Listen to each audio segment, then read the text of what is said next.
Hi everyone, today we will be talking about the anatomy and physiology of the larynx and also how the phonation occurs. As stated in the content, we will have a brief revision on the larynx, and this will cover the external and internal structure of the larynx. As you remember, the larynx contains a number of important structures such as the epiglottis and a number of cartilages. We will discuss the relationship of these cartilages to each other and also discuss the joints of the larynx, which allows us to make the voiced and voiceless sounds, and also the muscles which are the intrinsic and extrinsic muscles, which actually move the joints and move the larynx itself. And then we'll move on and we'll discover the ingenious physics of larynx, which is called the Bernoulli principle, or also known as the Bernoulli effect. And some new terminologies will be covered, and this will also these will be discussed, such as a vocal fold attack or termination. And we will finish off with how the larynx works for pitch change and intensity alteration, with a touch of interesting features of the pediatric larynx. So, the larynx is an organ for voice production, and this is achieved by the vocal folds in the larynx. The fundamental function of a larynx is working as an airway, and larynx opens and closes the airway by altering the glottis. And if you can remember, the glottis is a gap between the true vocal folds. By closing the glottis, larynx protects the lower airway, and with various movements, the larynx assists clearing of the upper airways and also assists abdominal straining. A special function that the larynx performs is the phonation, which is the sound production for speech. And this is done by exhaling the air, and from that air, the vocal fold vibrates, allowing us to do phonation. Now, the most basic concept with the larynx is that it is a tube within the tube, as shown in the figure here. The outer layer, or the skeleton, is made by a tough hyaline cartilage, and the gaps between these skeletal frameworks is joined by the fibrous membrane. On the other hand, the inner lining is formed by the ligaments and membranes. The inner layer is lined by mucosa, keeping the delicate inner structures wet and moist at all times. Now, if you think about the location of the larynx, we can identify what structure the larynx communicates with. So in the image here, the larynx is located where the yellow circle is pointing. So superiorly, the larynx communicates with the hyoid bone. Posteriorly, meaning to the back, the larynx communicates with the laryngopharynx, and inferiorly, it communicates with the trachea. And the larynx becomes the trachea at the level of the 6th cervical vertebra. Now, remember, this level is important anatomical landmark, as C6, at the level of C6, the laryngopharynx becomes the esophagus as well. Now, the larynx also communicates with the thyroid gland anterior-inferiorly, as shown in the figure here. Now, let's have a brief review on the external structures of the larynx. I assume all of us are familiar with the structure, so I will briefly go through them. So we have 3 unpaired and 3 paired cartilages that forms the larynx. Starting from the unpaired cartilage, the thyroid cartilage is the largest of the laryngeal cartilages, and inferiorly it articulates with the cricoid cartilage. Superiorly it articulates with the hyoid bone.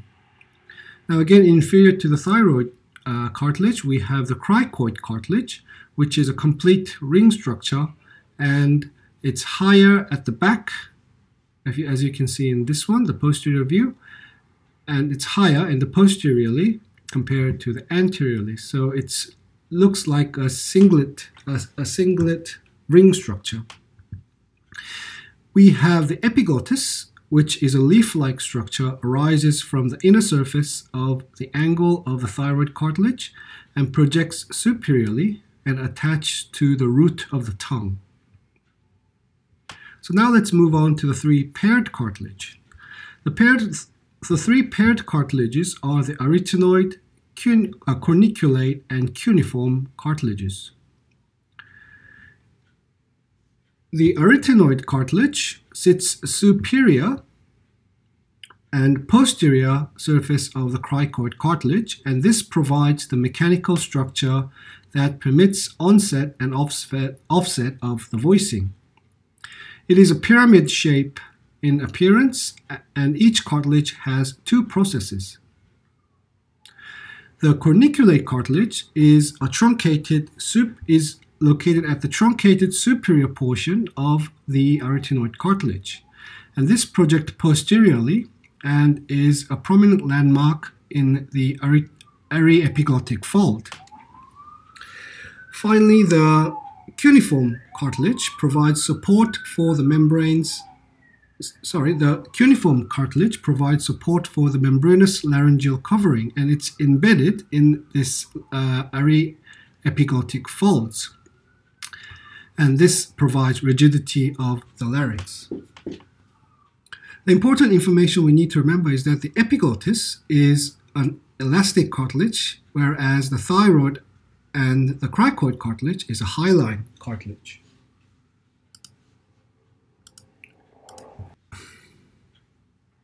Now let's look at the external structure of a larynx. Anteriorly, we can identify the membrane and the ligaments.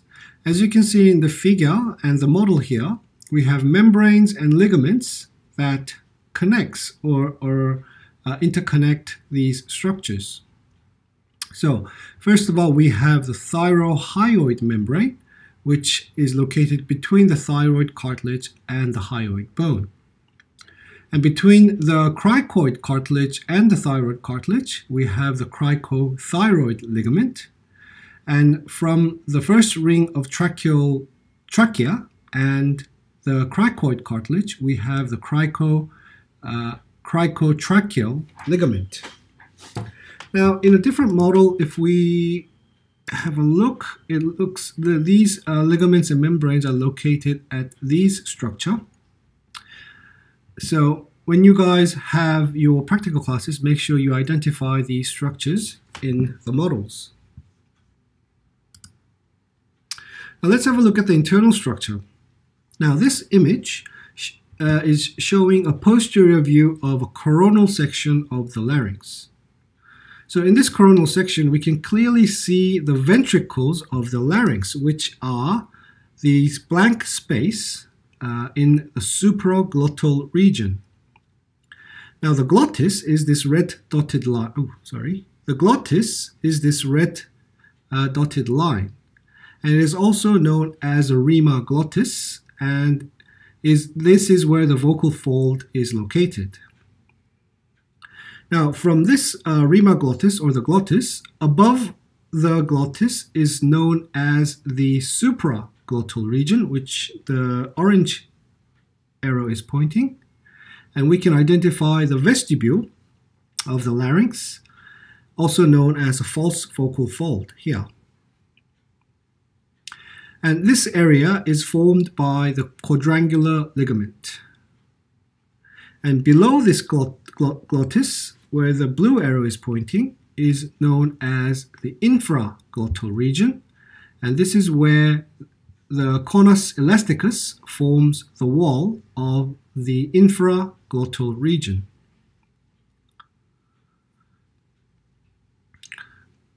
Importantly, the superior thickening of the conus elasticus forms our vocal fold, and we will look at this in more detail in next slide.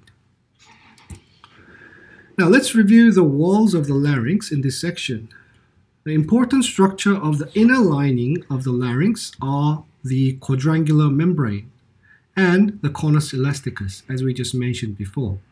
Now, if we think about the tubular structure of the larynx the supraglottic cavity is made by the quadrangular membrane, and we trace this quadrangular membrane inferiorly, we can see a lower limit gets thickening, which is here. Now, and this part forms the vestibular ligament. Again, this is a lower thickening of the quadrangular membrane in the supraglottic cavity. In the infraglottic cavity, so again, the quadrangular membrane gets thickened, and this becomes the vestibular ligament inferiorly, and this is our false vocal fold. Now, in the infraglottic cavity, the walls are made by the conus elasticus, which is an inner membrane, and this conus elasticus is actually a thickening of the cricothyroid ligament. So when we trace the conus elasticus superiorly, we can identify the thickening of the conus elasticus, which becomes our true vocal fold. So remember these two important membranes, the quadrangular membrane and the conus elasticus, forms our false and true vocal fold. So now let's have a look at the joints of the larynx. As you know, we have two joints in the larynx, the cricoarytenoid joint and the cricothyroid joint, and the name tells a lot. The cricoarytenoid joint is the joints between the cricoid cartilage and the arytenoid cartilage, which is located here. If you can remember the structure of these cartilages, you can see the arytenoid actually moves relative to the cricoid, and the movement allows abduction and adduction of the vocal fold. And let's have a look at a quick video showing these movements.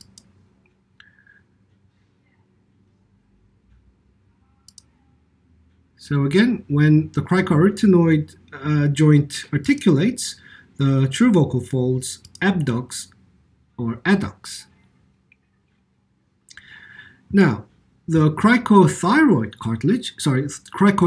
joint is a joint between the cricoid cartilage and the thyroid cartilage, and they can stretch the vocal fold, making it tense, hence changes the pitch of the voice. So let's have a look at this video.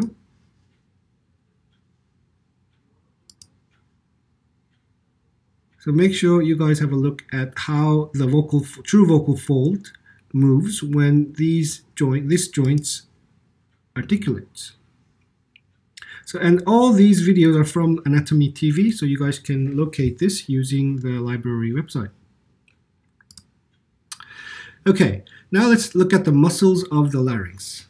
Now, there are lots of muscles, and we need to remember that we have intrinsic muscles and extrinsic muscles. Now, from our memory, the intrinsic muscles are those that have the origin and the insertion of the muscle at the same region, whereas the extrinsic muscles, or extrinsic means one side is attached to a different region. So we have groups of muscles that are intrinsic, and these are the adductors and abductor muscle, the glottal tensors, relaxers, and the axillary musculature. And as a group, the intrinsic muscles change the position of the true vocal fold, meaning abduct or adduct the true vocal fold, or change the length of the true vocal fold, and this will change the tension of the vocal fold, changing the pitch of the sound. So intrinsic laryngeal muscles move the laryngeal components, altering the length and tension of the vocal fold and size and shape of the rima glottis. Now, importantly, all muscles of intrinsic muscles of the larynx are supplied by the recurrent laryngeal nerve, which is a branch of the vagus nerve. However, the cricothyroid muscle is supplied by the external laryngeal nerve, which is one of the two terminal branches of the superior laryngeal nerve. And we will talk about this in the later slides.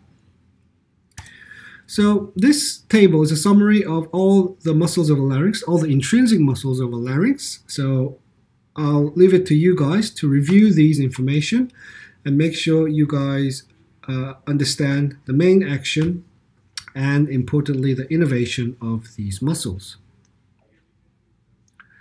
Moving on to the extrinsic muscles of the larynx, and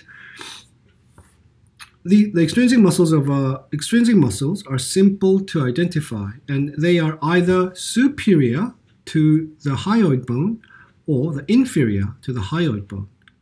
So the superior to the hyoid bone makes the suprahyoid muscles, and inferior makes the infrahyoid muscles. And as a group, the extrinsic muscles can elevate or depress the larynx. So the infrahyoid muscles are depressors in general, as it will pull down the hyoid bone, whereas the suprahyoid are the elevators of the hyoid and the larynx. And again, I have a summary of the extrinsic muscles of the larynx, which move the actual larynx. So again, I'll leave you guys to have a look at this table and use it for your study. So now let's have a look at the structure of the vocal fold in a bit more detail. So the vocal fold is composed by 5 layers. And these are the squamous epithelium. Starting from superficial to deep, we have the squamous epithelium, which is the first protective layer, and it has a glistering appearance and keep the vocal fold moist. Next, we have deep to the squamous epithelium, we have the superficial lamina propria,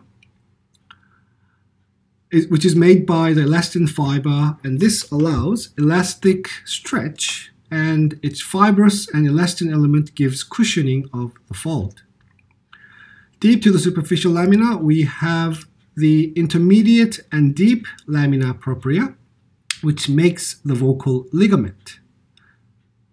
Finally, the deepest layer, which is the thyroarytenoid muscle, makes up the bulk of the vocal fold. And the main function of our vocal fold are when abduction occurs, the folds will separate, and this will make the voiceless sounds and breathing. And this is when the vocal fold is at resting position. When the vocal fold is adducted, the folds will come together and the phonation can be occurred. So this is when the voiced sounds are produced. And the intermediate position is between a full abduction or adduction, and this may be used for some speech sounds. Now this video is from Anatomy TV, and let's have a look what happens when we make sounds and observe how the vocal fold changes. So this part is a true vocal fold, and we could see the first tracheal ring inferior to the glottis, which is the infraglottal region. So make sure you guys have a look how the vocal fold changes.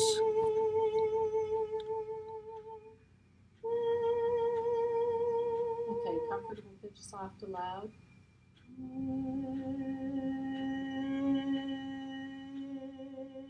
Okay, a little lower, the same thing.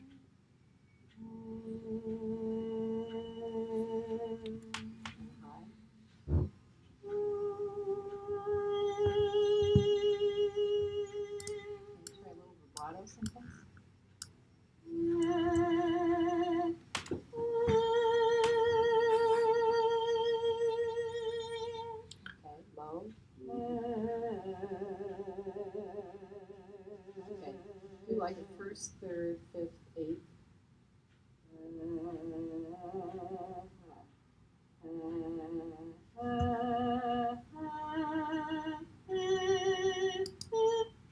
Okay, so I'll leave you guys to have a look of the rest of the video later on. So, importantly, for this phonation to occur, we need sufficient pressure generated from beneath the vocal folds, and this has to be against a closed glottis like this. And the subglottal pressure needs to be sustained above a minimum level throughout an utterance or voice production. Now, remember we make sound by exhaling.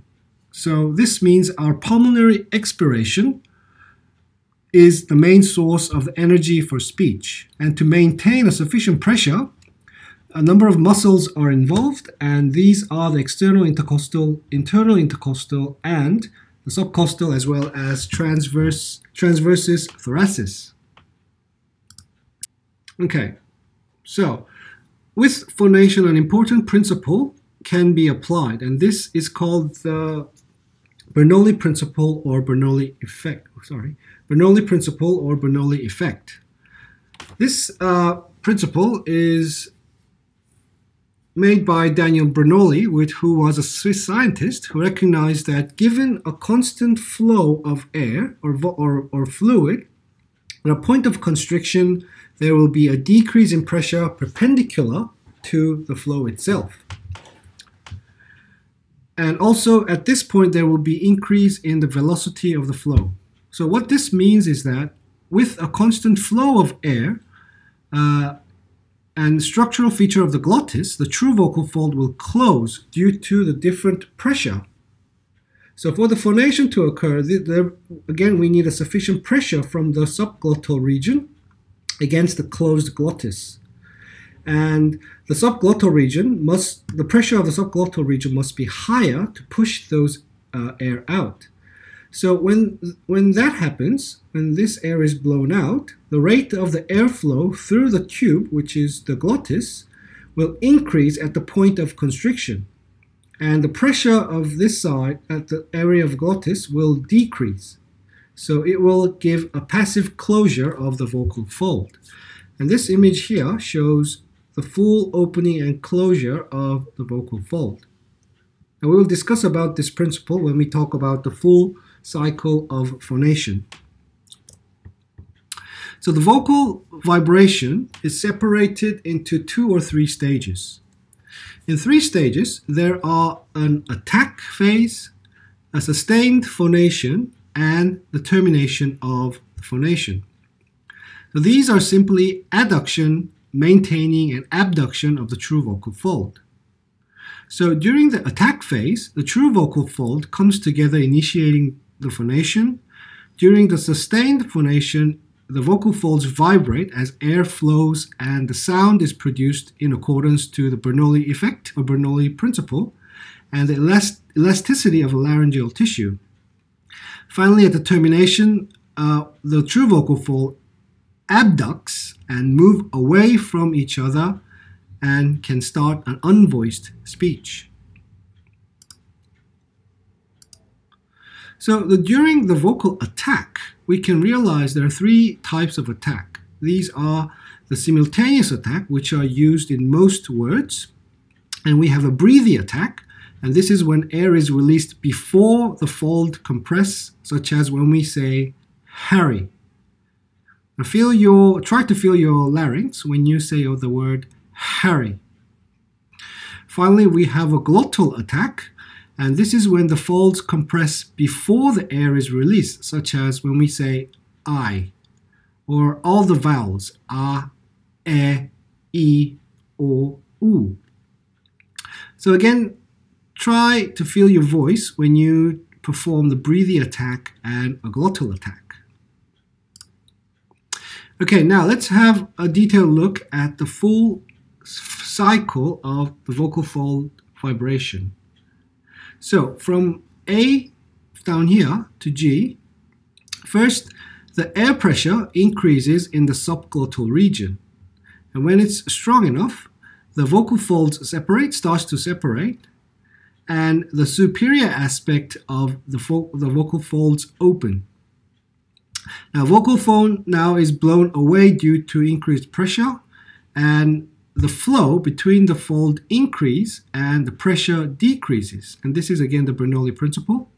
And the decreased pressure and the elastic quality of the vocal fold causes the fold to move back towards the midline. Now it's the closing phase, and the vocal folds makes contact inferiorly, start closing, and finally it is closed, completing the full cycle of the vibration. Now, during your study, you may have heard the word or the term called the mode and the register. A pattern of activity of vocal folds during one cycle of vibration is called the mode, and the register is a difference of these modes of the vibration of vocal fold. The three most common registers are the modal register and the glottal fry or pulse register, also known as a strobas. And we also have falsetto. And these three are the most common registers. And the modal register is used in a daily conversation, whereas the glottal fry can make the crackly voice.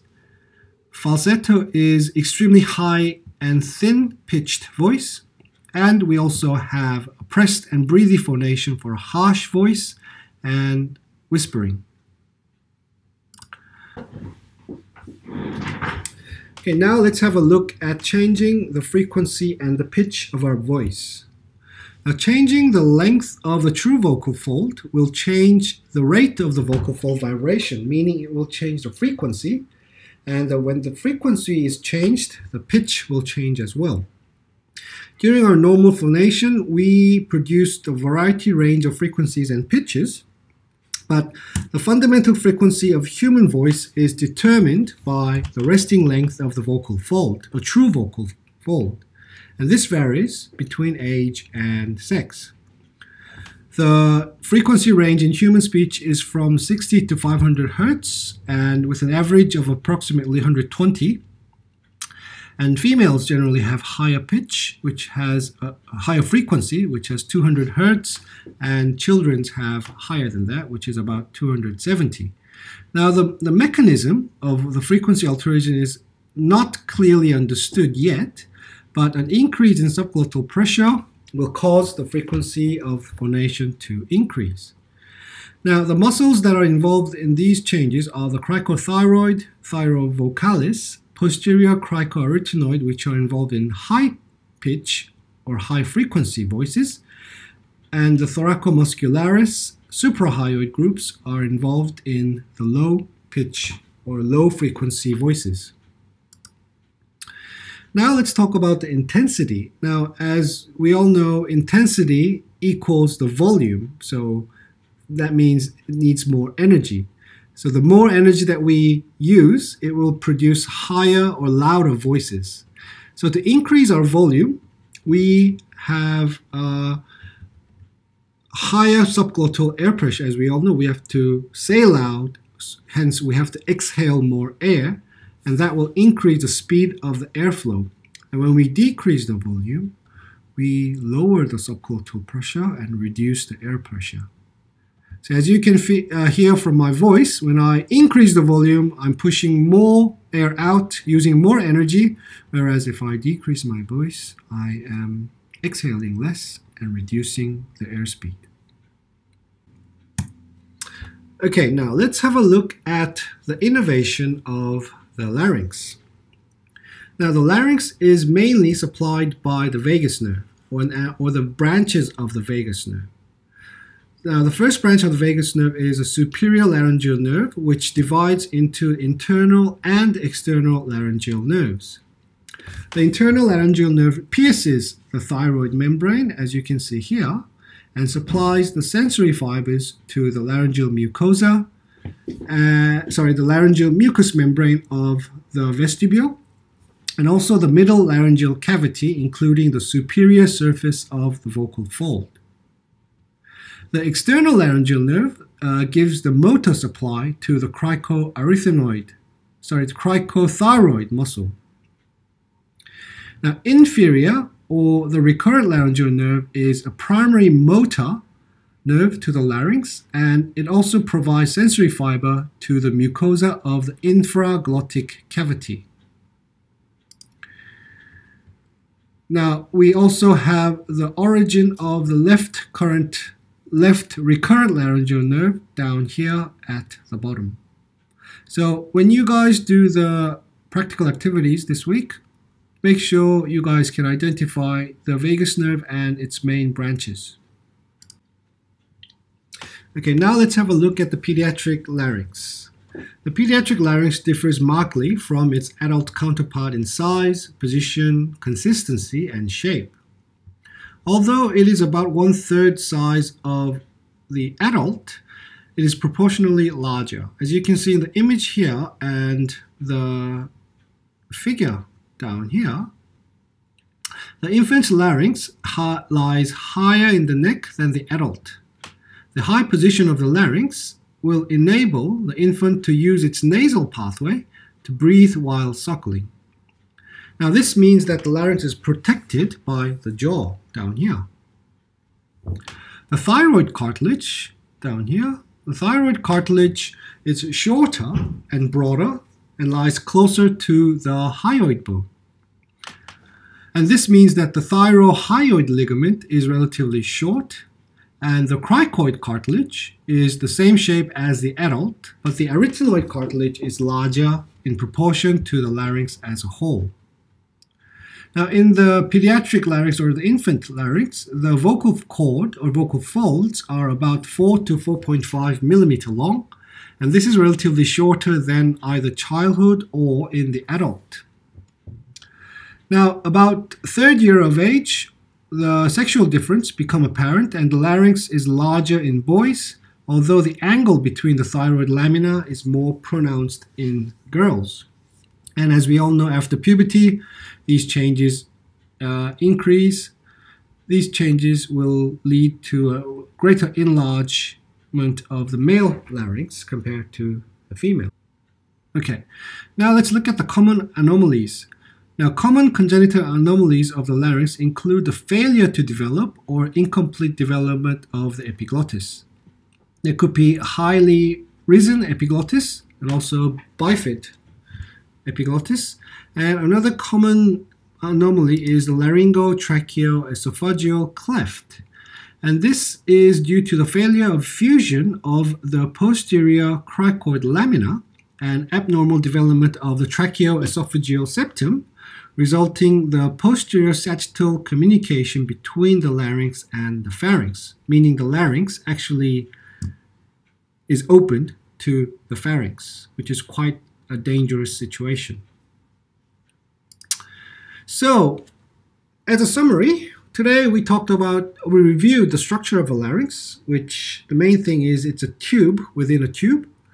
So the membranous tube is inside a skeletal tube, and the skeletal tube is mainly formed by hyaline cartilage and the membranes, and the inner tube are membranous. The two important membranes are the quadrangular membrane and the conus elasticus, which forms our false and true vocal folds, and the gap between the vocal ligaments are called the glottis. We talked about the joints and muscles of the larynx, important nerve supply, and the voice production, as well as Bernoulli principle and the pediatric larynx. Thank you very much.